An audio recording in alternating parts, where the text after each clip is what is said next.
देखो, अगर भगवान विष्णु के दो महान अवतार नर और नारायण न होते तो आज उत्तराखंड की पावन देवभूमि और बद्रीनाथ धाम का अस्तित्व ही नहीं होता। इन्हीं की तपस्या की दिव्य ऊर्जा ने इस बर्फीली घाटी को मोक्ष का द्वार बनाया है। लेकिन क्या आप जानते हैं कि एक राक्षसी ठंड से नारायण को बचाने के लिए माता लक्ष्मी को क्या भयानक बलिदान देना पड़ा था? वीडियो के अंत तक बने रहना, क्योंकि क्लाइमैक्स में छिपा है बद्रीनाथ के नाम का वो रहस्य जो रोंगटे खड़े कर देगा। इन पहाड़ों पर बर्फ की चादर बिछने से भी बहुत पहले, जब चार धाम शब्द का अस्तित्व भी नहीं था, तब यहाँ केवल एक अनंत सन्नाटा था और उस सन्नाटे के बीच विराजमान थे दो महान ऋषि नर और नारायण। ये कोई साधारण सन्यासी नहीं, बल्कि स्वयं भगवान विष्णु के दो अवतार थे, दो देह लेकिन एक प्राण। उनकी तपस्या इतनी प्रचंड थी कि उससे निकलने वाली ऊर्जा हिमालय की चोटियों को आग की तरह दहका रही थी। देवराज इंद्र का सिंहासन डोल उठा, लेकिन नारायण अडिग थे। वे समस्त ब्रह्मांड के कल्याण के लिए गहरे ध्यान में मग्न थे।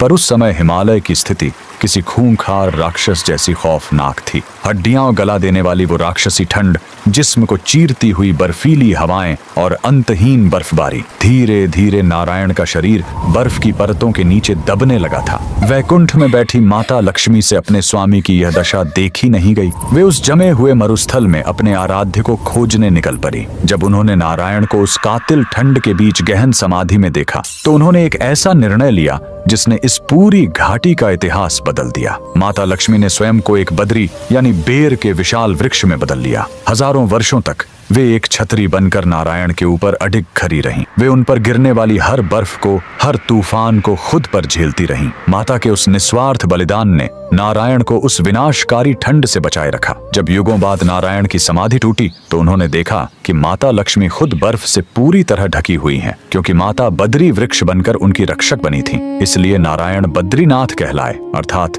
बद्री के स्वामी। वह पूरी घाटी माता के दिव्य स्पर्श और उपस्थिति से बद्रिकाश्रम बन गई। समय बीता और कलयुग के आगमन पर विष्णु जी ने अपनी इस लीला को समेट लिया और वे अंतर ध्यान हो गए। उनकी दिव्य प्रतिमा अलकनंदा की लहरों के नीचे नारद कुंड में विश्राम करने लगी। सदियों बाद एक युवा सन्यासी हिमालय पहुंचा, आदि शंकराचार्य। दिव्य प्रेरणा से उन्होंने उस बर्फीले पानी में डुबकी लगाई और बाहर निकले एक चमकते हुए शालिग्राम विग्रह के साथ, जो आज बद्रीनाथ मंदिर की मुख्य मूर्ति है। तो अगली बार जब आप बद्री विशाल के दर्शन करें तो याद रखना, आप उस पवित्र स्थान पर खड़े हैं जहां साक्षात लक्ष्मी ने एक वृक्ष बनकर विष्णु की रक्षा की थी। ये प्रेम की वो पराकाष्ठा है जिसने इस ठंडी घाटी को भक्ति की अमर अग्नि से भर दिया। अगर आपको भी नारायण की इस लीला पर अटूट विश्वास है तो कमेंट्स में जय बद्री विशाल जरूर लिखें।